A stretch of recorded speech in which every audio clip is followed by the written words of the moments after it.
How to share any Android apps to iPhone. Hi everyone, I'm here to assist you today without any delay. Let's jump right in. First, open Play Store and search for Local Send. Make sure you install this app in your Android and also iPhone.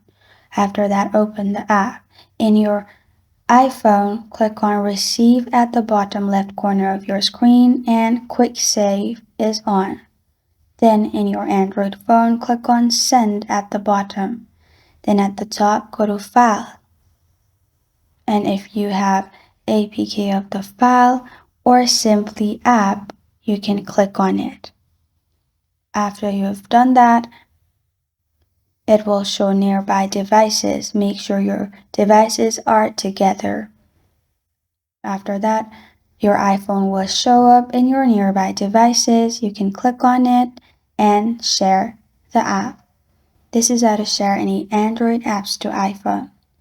Thank you for joining me today. If this video helps you out, please leave a like and subscribe for more. Got a question or want to suggest a topic? Comment below. Thank you for watching.